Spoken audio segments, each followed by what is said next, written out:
Y así quiero dejar el lugar al pastor que va a compartirnos este mensaje en esta tarde. Gracias, Pastor Omar. Hermanos, Dios les bendiga en esta hora. Me da mucho gusto saludarles. Qué guapos se ven. Gracias. De blanco, celebrando la resurrección de Jesús hace casi 2030 años. Y es una bendición que Dios nos permite estar en este lugar en estos momentos. Te damos gracias porque tú eres bueno y porque para siempre es tu misericordia. Alabamos y bendecimos tu santo nombre. Me presento delante de ti para suplicar tu gracia, tu ayuda, tu favor. Pon la unción de tu Espíritu Santo y pon la sabiduría del cielo en este mensaje de tu palabra que voy a compartir. Te lo ruego en el nombre de Jesús. Amén. Voy a invitarles para que ocupen sus lugares.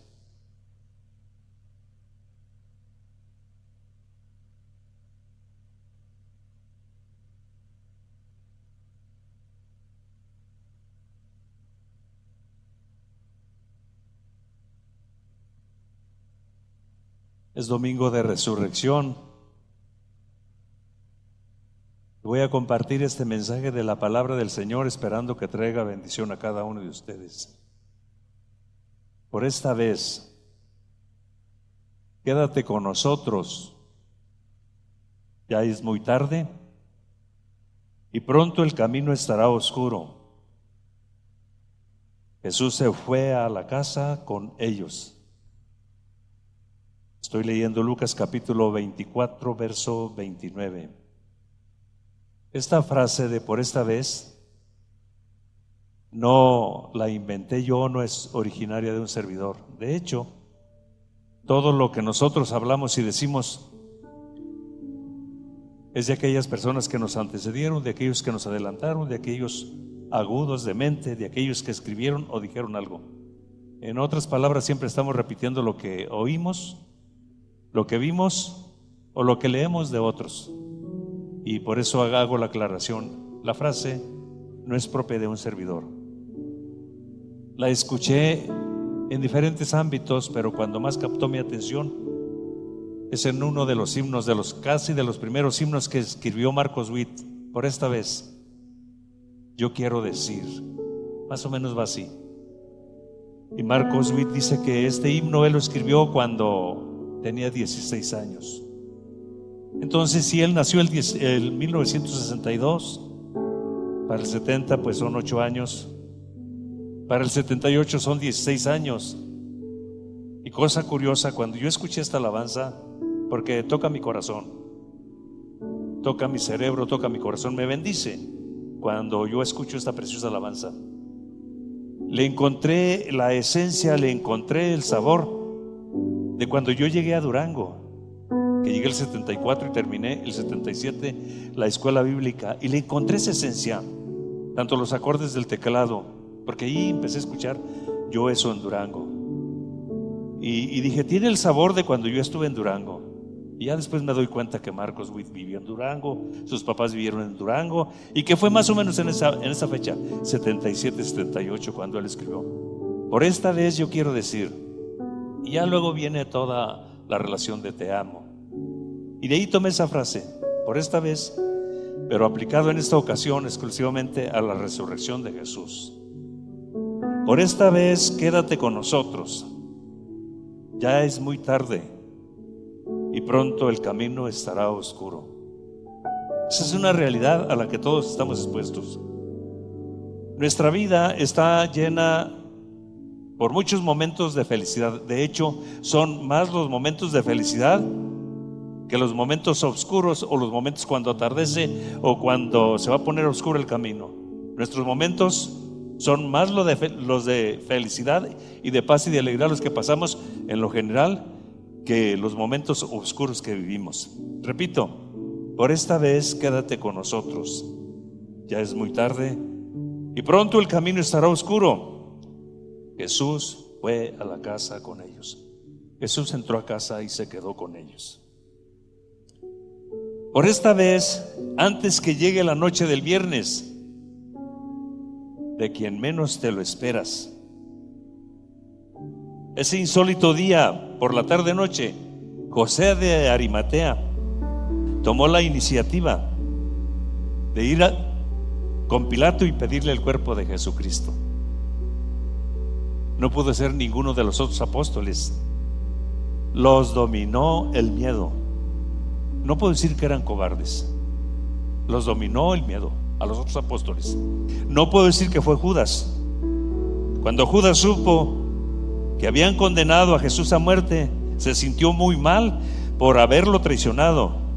Entonces fue a donde estaban los sacerdotes y los principales líderes del país y les devolvió las 30 piezas que le habían dado por él, y les dijo: he pecado contra Dios porque he entregado a Jesús y él es un inocente.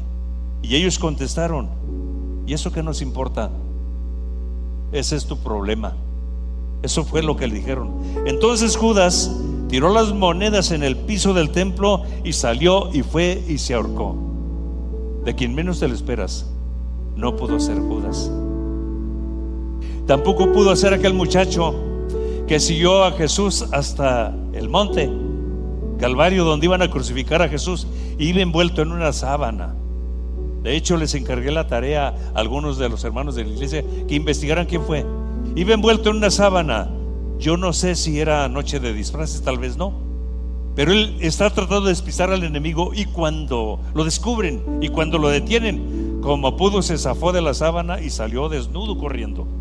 Le dio miedo. No pudo ser él. Pero tampoco pudo ser Pedro, aquel valentón, aquel imprudente, aquel atrabancado para hablar, que dijo: cuando todos te nieguen, yo no te negaré. Aunque todos te nieguen, yo no lo voy a hacer. Como que le está diciendo: yo soy muy valiente, yo soy muy echado para adelante, yo no te dejaré. Entonces Jesús se le queda viendo, y como Jesús es la segunda persona de la Santísima Trinidad, es el Hijo de Dios, tenía la palabra de ciencia en su vida, pero es el Hijo de Dios. Dice: Pedro, antes que el gallo cante, tú me negarás 3 veces. Luego estaban con los que servían. Es mejor si yo les leo el pasaje de las Sagradas Escrituras, porque está muy pintoresco, está precioso este pasaje de las Sagradas Escrituras, donde Pedro toma esa iniciativa y termina negando a nuestro Señor Jesucristo. Fíjese lo que dice la palabra del Señor. Es interesante, no pudo hacer Pedro, porque Pedro terminó negando a Jesús. Mientras sucedía todo esto, Pedro estaba sentado en el patio del palacio. Ya había pasado la crucifixión. De pronto, una sirvienta se acercó a él y le dijo: tú siempre estabas con Jesús el Galileo. Delante de todos, Pedro contestó: eso no es cierto, no sé de qué me hablas. Pedro salió a la puerta del patio, pero otra sirviente le vio y dijo a los que estaban allí: este también estaba con Jesús, el que vino de Nazaret. Pedro negó de nuevo y dijo: les juro que no conozco a ese hombre. Un poco más tarde, algunos de los que estaban por ahí se acercaron a Pedro y le dijeron: estamos seguros que tú eres uno de los seguidores de Jesús. Hablas como los galileos. Pedro les contestó con más fuerza: ya se los dije que no conozco a ese hombre. Que Dios me castigue si no estoy diciendo la verdad. Fíjese hasta dónde llegó Pedro. Que Dios me castigue si yo no estoy diciendo la verdad. No puedo ser Pedro. Y luego dice: en ese momento el gallo cantó. Y Pedro se recordó las palabras de Jesús: Pedro, te digo la verdad, yo sé qué es lo que va a suceder. Antes que el gallo cante, tú me vas a negar 3 veces. Así es de que no pudo ser Pedro. Antes que llegase la noche del viernes, de quien menos te lo esperas, por la tarde noche, José de Arimatea, que era uno de los miembros del Sanedrín, pero José de Arimatea, aquí en su cerebro y en su corazón, se convenció que Jesús era el Hijo de Dios, que Jesús era el Mesías, que Jesús era el Salvador. Pero como era miembro del Sanedrín, abiertamente no lo decían.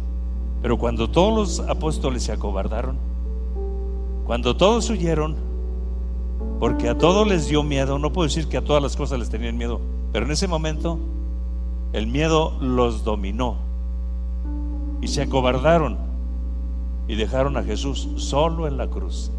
Hay un José de Arimatea que dice: no se puede quedar ahí, yo voy a hacer las gestiones que tengo que hacer. Como era miembro del Sanedrín, tenía cierta influencia. Voy a hablar con quien tenga que hablar, no le hace que me exponga, voy a pedir el cuerpo de Jesús para que me lo facilite. Nicodemo, otro miembro del Sanedrín, aquel que fue con Jesús de noche, porque no quería que lo vieran, era también del Sanedrín. Y no por miedo, más que por miedo, es por pertinencia y por prudencia. Va y ve a Jesús de noche, porque estaba convencido que Jesús era el Hijo de Dios, era el Salvador del mundo. Así es de que Nicodemo trae más o menos unos 30 kilos de perfumes para preparar el cuerpo del Señor, y entre Nicodemo y José de Arimatea tomaron el cuerpo de Jesús, lo bajaron de la cruz. Todos se habían acobardado, sus seguidores les dio mucho miedo y fueron y pusieron a Jesús ahí cerca donde lo habían crucificado. Había un sepulcro nuevo que era de José de Arimatea, y ahí pusieron a Jesús solamente por unas cuantas horas, es decir, solo por 3 días, porque Jesús se levantaría de entre los muertos, de quien menos te lo esperas.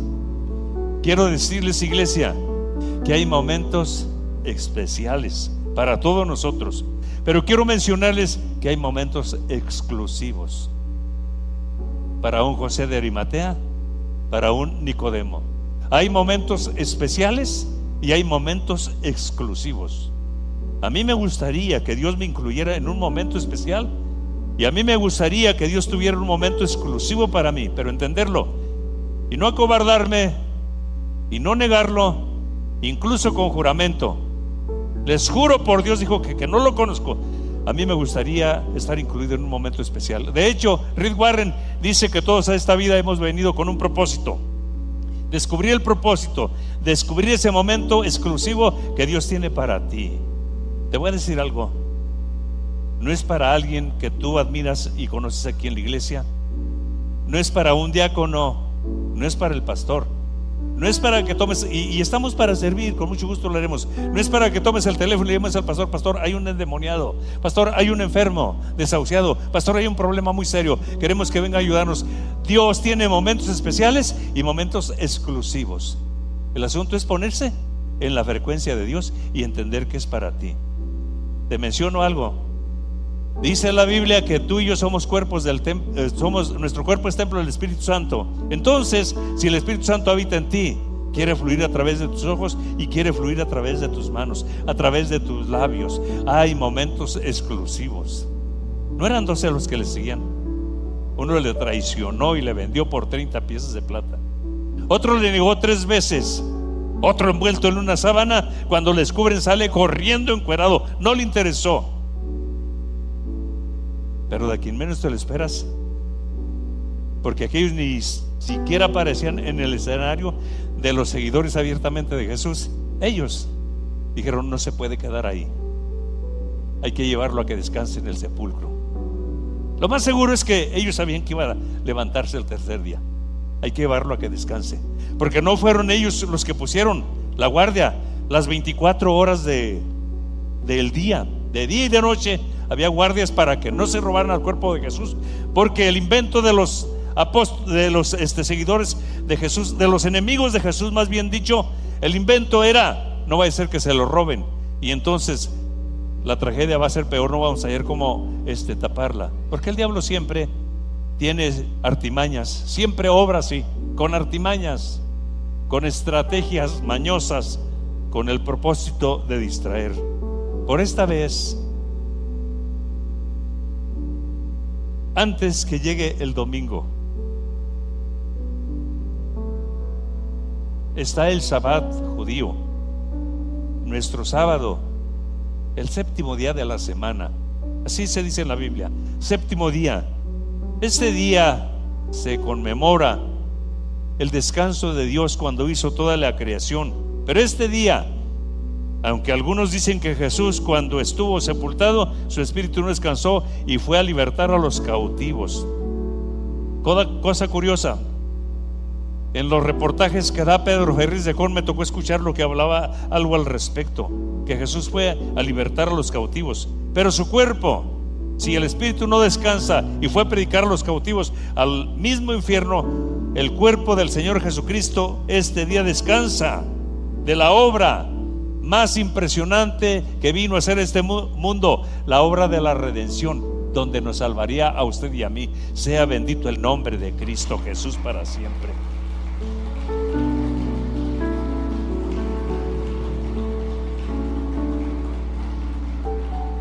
Por esta vez, antes del amanecer del domingo, la ternura de un grupo de mujeres valientes no se hizo esperar. El domingo muy de mañana van al sepulcro. Llevan consigo algunas especies o algunas fragancias de exquisitos olores para preparar el cuerpo de su maestro. Su única preocupación es quién les removería la piedra. Les menciono algo que para mí es muy importante. No se sientan los varones conmigo. Yo mismo soy un varón, soy un pastor de esta congregación. Pero no sé por qué la fe funciona mejor en la mente y en el corazón de las damas que en la de los hombres. Y no sé por qué en ciertos momentos la mujer es más echada para adelante, es más prudente y más pertinente que el hombre. No sé por qué la vida espiritual se desarrolla de una forma más sensible y más positiva y con más resultados en las mujeres que en los hombres. Los varones, no se sientan mal conmigo, yo mismo soy un varón. No sé por qué. De hecho, en nuestras congregaciones, la mayoría de nuestras congregaciones, hay más mujeres que hombres. No sé por qué. Aquí fíjese, otra vez, no es ninguno de los apóstoles. Dice que las mujeres muy de mañana van con especies, van con perfume, porque ellas no vieron que José de Arimatea y Nicodemo bajaron el cuerpo, y no vieron cuando Nicodemo llevaba los 30 kilos de fragancias para perfumar y preparar el cuerpo de Jesucristo. Esa era la cultura del pueblo judío: preparar, ungir el cuerpo de Jesús, como para que no se descompusiera, como para que no oliera mal. Esa era la postura. Y no sé por qué son las mujeres el domingo muy de mañana, porque no, los discípulos no pidieron el cuerpo de Jesús, tampoco están listos para ir al sepulcro. Permítame decirle, todavía están dominados por el miedo, todavía están acobardados. Entonces, no sé por qué, no encuentro una explicación, pero la fe funciona mejor en las damas. La vida espiritual del cielo funciona mejor en la mujer que en el hombre. De hecho, los hombres que estamos aquí debemos dar gloria a Dios porque abrazamos la fe y dimos oportunidad a la vida espiritual del Señor en nosotros. Sea bendito el nombre de Cristo Jesús. Es interesante esto, pero muy de mañana van al sepulcro, van con su Señor. Hay que perfumarlo, hay que prepararlo. Pero su única preocupación es quién les removería la piedra. Los sepulcros en la cultura judía, en la cultura de Israel, no es como nosotros, verticales. Allá son horizontales en los cerros, y luego le tapaban con una piedra enorme.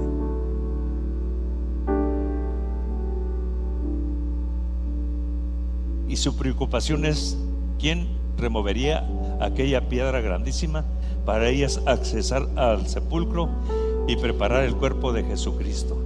Por eso tal vez usted ha visto un título de un libro de Max Lucado intitulado "Todavía se remueven piedras", lo que nos indica que su preocupación era esa.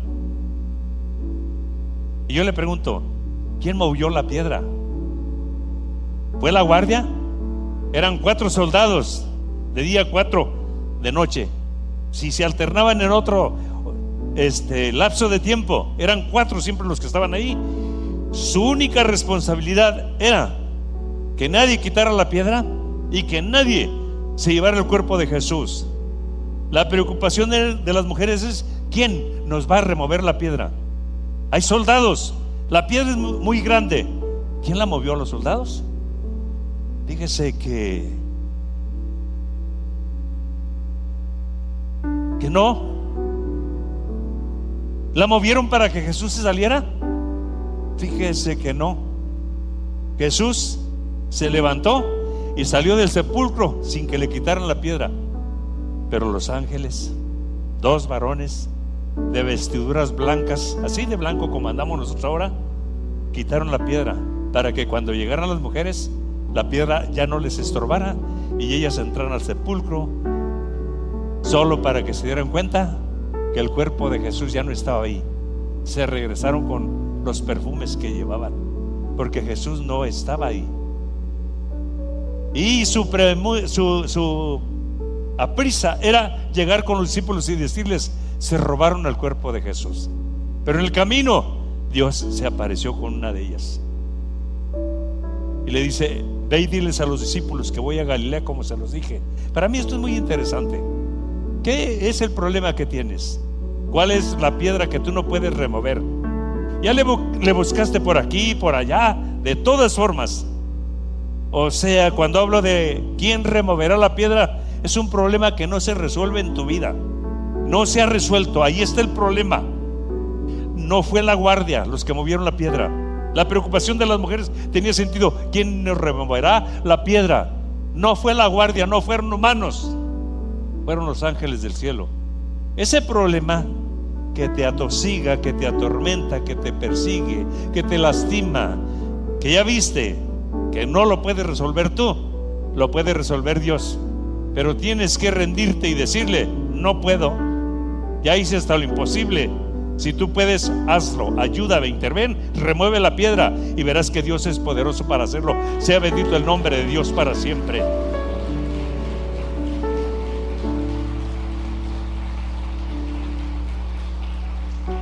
Por esta vez, antes del anochecer del domingo, 2 de los seguidores de Jesús, es decir, 2 de sus discípulos, van de Jerusalén a Emaús, en dirección al oeste. También se le define como el occidente, pero también se le dice el poniente, pero también le conocemos como el ocaso, el atardecer. A muchos nos gusta el atardecer, el ocaso. Qué bonito se ve cuando el sol se está ocultando. Ya no es como el color brillante del sol, es un rojizo, es un anaranjado, el ocaso. Pero también el ocaso está relacionado con los problemas. El ocaso, quédate con nosotros porque se está oscureciendo, el camino se va a poner oscuro dentro de poco. El ocaso, de eso habla, del momento difícil. Emocionalmente, los 2 caminantes de Emaús van con las alas rotas, están desmoronados, pero Jesús sabe dónde están, sabe cómo están y sabe a dónde van, y los alcanza en el camino y los acompaña en el camino. Le interesa cómo están y le interesa la plática que tienen, y sí sabe, pero hace una pregunta para entrelazarse con ellos. ¿De qué van platicando? Les dice: de Jesús Nazareno. Qué raro eres, le dicen. Eres el único que no sabe de lo que ha sucedido en Jerusalén. Pero ¿cómo no iba a saber? Si todavía llevaba el sabor de la sangre, si todavía traía el costado traspasado, todavía llevaba la muestra de los clavos, pero no se las enseña. Pero también algo pasó con Jesús que no les permite que le conozcan, porque hasta que están en casa se revela a ellos. Es el único que no sabes de la noticia más trascendente de todos los tiempos. Crucificaron a Jesús. Y esto es interesante. Quiero mencionarte algo muy importante. Él sabe dónde estás, Él sabe a dónde vas y Él sabe cómo estás. Y lo más maravilloso de todo esto es que Él tiene la respuesta a cómo te encuentras, a cómo te sientes. Él tiene la solución. ¿Sabes qué es lo que está esperando Él? Solo que le demos oportunidad, solo que le pidamos que Él intervenga. Porque una visita del cielo, una visita del Hijo de Dios, una visita de la segunda persona de la Santísima Trinidad, te resuelve todo en un momento. Y Él hace tiempo que está esperando en algunos de ustedes solamente que le demos oportunidad. Te vuelvo a repetir, Él sabe cómo estás, a dónde vas. Él sabe la realidad de tu vida, Él sabe dónde estás. Él tiene la respuesta al momento que estás viviendo. Sea bendito el nombre de Cristo Jesús. Jesús se ve levantado por la mañana y hay dos hombres que van totalmente derrotados, derrumbados, sus alas rotas, y van de regreso. Dice: antiguo oficio, ya no tiene sentido seguir en Jerusalén, nos lo quitaron. Toda nuestra esperanza la habíamos puesto en Él, estábamos ilusionados con Él. No había otro como Él, no había quien hablara como Él hablaba, no había quien limpiara la lepra, no había quien abriera los ojos del ciego, no había quien resucitara a los muertos. Pero ya se acabó, vámonos. Y Jesús sabe dónde están, sabe a dónde van y sabe cómo se encuentran. En su mente y en su corazón sabe cómo se encuentran. Porque lo primero que nos derrota a nosotros es acá, cuando entra el impacto del problema por nuestros ojos o por nuestros oídos. Lo primero es acá, se procesa acá, pero luego se derrumba el alma y se derrumba el corazón. Van con las alas rotas. Todo se había acabado. Humanamente hablando, todo se había acabado, pero espiritualmente no se había acabado. Te digo en esta ocasión, divinamente y espiritualmente no todo se ha acabado. Hay respuesta de Dios para tu vida, hay esperanza. Sea bendito el nombre de Cristo Jesús para siempre.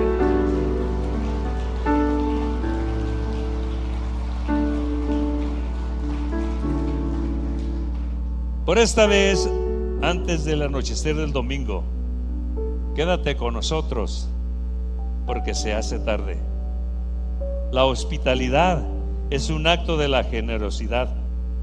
Jesús avanza como si fuera a un lugar más lejano que ellos. Él es todo un caballero. No entra a la casa ni al corazón de nadie a la fuerza. Él espera pacientemente que le extiendas la invitación. Para algunos que están con nosotros ahora aquí y que no tienen a Jesús en su corazón, tal vez tú tienes una religión aquí, pero tal vez no tienes a Jesús acá en tu corazón. Y Él te dice: dame, hijo mío, tu corazón. Y Él te vuelve a decir, porque Él no entra a fuerzas a la casa de nadie ni al corazón de nadie. Él te vuelve a decir: dame, hijo mío, tu corazón. Luego te dice: y miren tus ojos por mis caminos. Dios te dio razonamiento, te dio inteligencia, pero también te dio voluntad. No nos hizo unos títeres o unas marionetas, o no nos hizo unos robots que con tocar un botón el robot empieza a hacer lo que se le ordenó que hiciera. Tocar un botón de la computadora y el robot empieza a realizar sus actividades. No nos hizo así, nos hizo seres pensantes y nos dio voluntad. Así es de que es la persona a la que tiene que decirle: quédate con nosotros, entra a mi corazón. Y de repente nosotros somos medio especiales.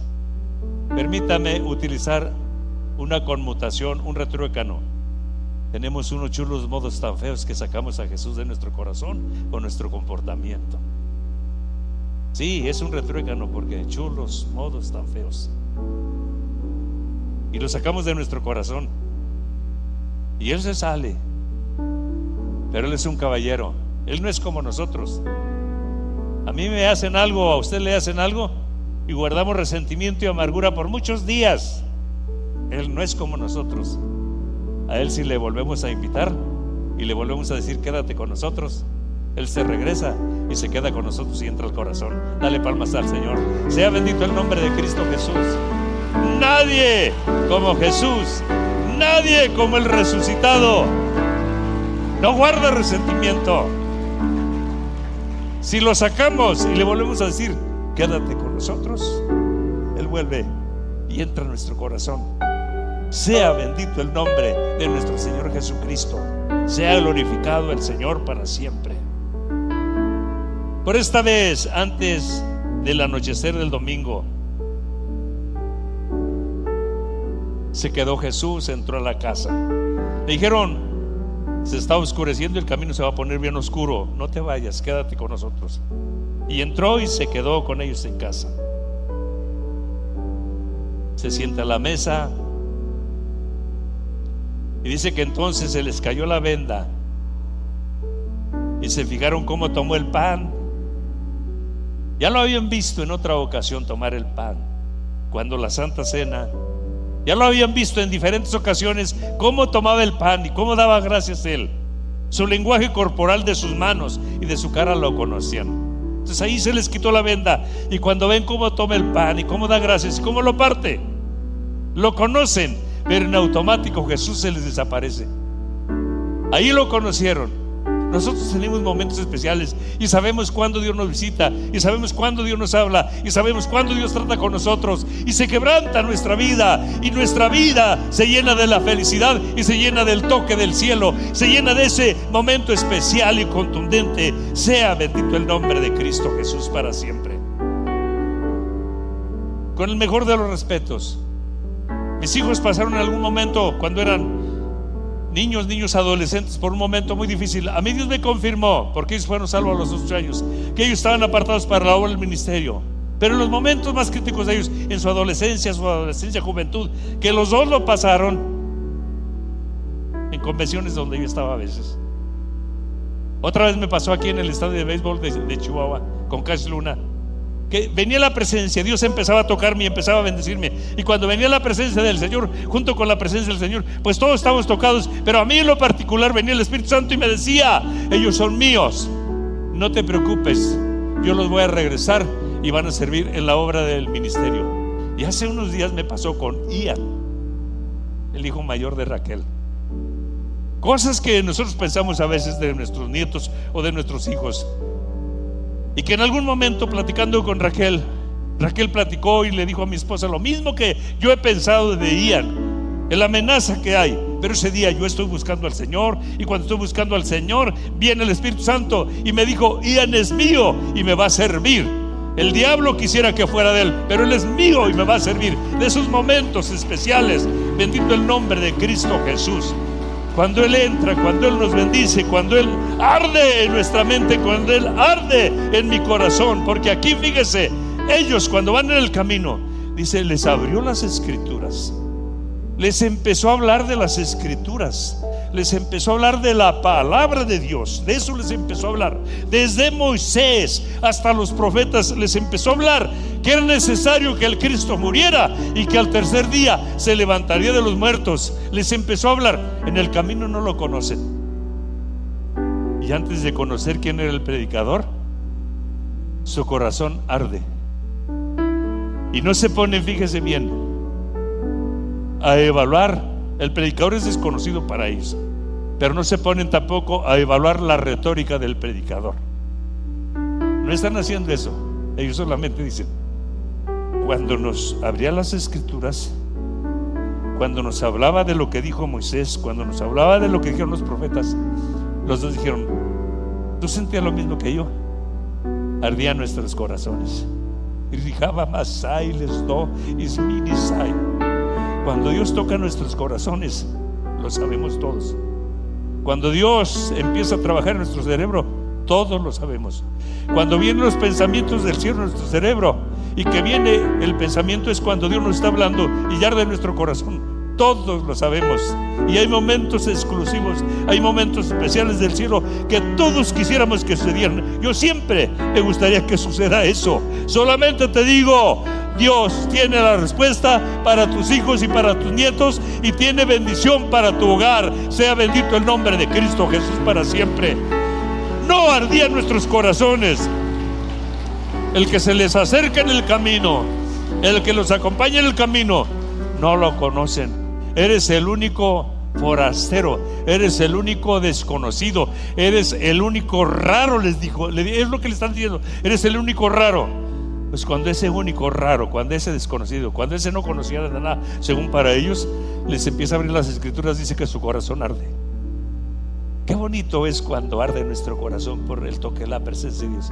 Qué bonito es cuando arde nuestro razonamiento, porque Dios empieza a hablar a nuestras vidas. No hay momento mejor, no hay cosa más preciosa.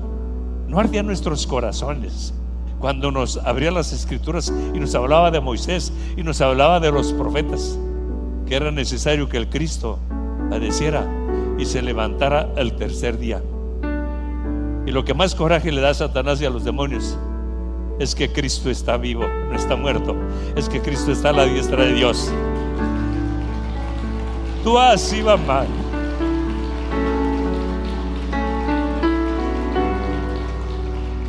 Pero la rabia más grande de Satanás y los demonios es que no solamente está a la diestra del Padre, es que vive en tu corazón y vive en mi corazón. Esa es la rabia más grande de Satanás y los demonios. Dale gloria a Dios, porque está vivo en nuestros corazones. Él vive, Él reina en nuestros corazones. Sea bendito el nombre de Cristo Jesús para siempre. Nadie como Él venció a la misma muerte, venció a Satanás y a los demonios. Y aún con la piedra puesta, dice Max Lucado, Él se salió, Él no lo pudo detener. Es igual que cuando llega a casa, cuando están los discípulos en la noche, ese domingo en la noche, están asustados y no toca la puerta, tampoco se metió por la hendidura de la puerta, simple y sencillamente se pone en medio de ellos y les dice: Shalom, paz a vosotros. ¿Tenéis algo de comer? Resucitado, va a donde estamos y sabe la condición que nos encontramos y tiene ese toque de esperanza. ¿Quieres cerrar tus ojos por un momentito? Dile gracias. Gracias porque estás vivo. Y gracias porque vives en mi corazón. Alábalo, dile: te alabo. Porque mi corazón muchas ocasiones se ha encendido. Yo he sentido cuando mi corazón arde. Y en estos momentos Dios está tocando nuestras vidas y nos está bendiciendo. Sea bendito el nombre de Cristo Jesús para siempre. Qué grande es Él. Por esta vez, antes que llegue el día lunes, las experiencias que bendicen deben compartirse. A los caminantes de Emaús no les detuvo la noche ni el volver a recorrer 12 kilómetros que había de Emaús a Jerusalén. En ese mismo instante se levantan y volvieron a Jerusalén a decirles a los discípulos: sí es cierto lo que nos dijeron las mujeres, no está muerto, está vivo. Aunque era oscuro, ¿qué no le dijeron? Quédate con nosotros, porque la noche se acerca y el camino se va a poner muy oscuro. No les interesó que el camino se pusiera muy oscuro.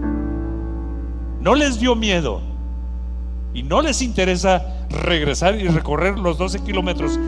Estamos hablando más o menos de 2 horas y media, 3 horas, lo que tenían que hacer por lo oscuro para llegar a Jerusalén y decirles a los demás compañeros: no está muerto, está vivo. Sí es cierto lo que dicen las mujeres.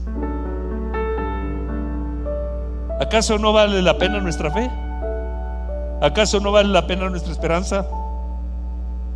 Venció a Satanás y a los demonios y te buscó donde tú y yo estábamos y nos regaló el perdón de los pecados, nos limpió con su sangre. Y el día que le recibimos en nuestro corazón, tu nombre y mi nombre están escritos en el libro de la vida. No está muerto, está vivo. Y esto es lo que más coraje le da a Satanás. No está muerto, está vivo, vive en mi corazón y vive en tu corazón. Alaba al Señor, sea bendito el nombre de Cristo Jesús para siempre. Cuán grande es Dios, cuán especial es el Señor. El grupo de alabanza quieren pasar. Bendito Dios, está aquí. El resucitado está aquí con nosotros en esta hora. Es real, está en este lugar. Sea bendito el nombre de Cristo Jesús para siempre. Bendito, bendito el Señor, bendito el Señor. Cuán grande es el Señor. Si no es mucho pedir, por esta vez, si me ayudan con el himno, sé que no está en su programa, pero háganme ese favor, ese esfuerzo. Empieza a adorar al Señor ahí donde estás. Por esta vez quédate con nosotros. Ya es muy tarde. El camino se va a poner muy oscuro. Yo he tenido momentos donde he caminado en caminos muy oscuros y solo el resucitado me ha ayudado a caminar y me ha ayudado a salir adelante. Sé que tú los has tenido. Yo he tenido momentos donde me he sentido solo, muy solo. Pero cuando llega la presencia del Señor y se pone a mi lado, todo cambia y termino diciendo: no estoy solo, Él está conmigo. Jamás te va a dejar. Yo quiero decir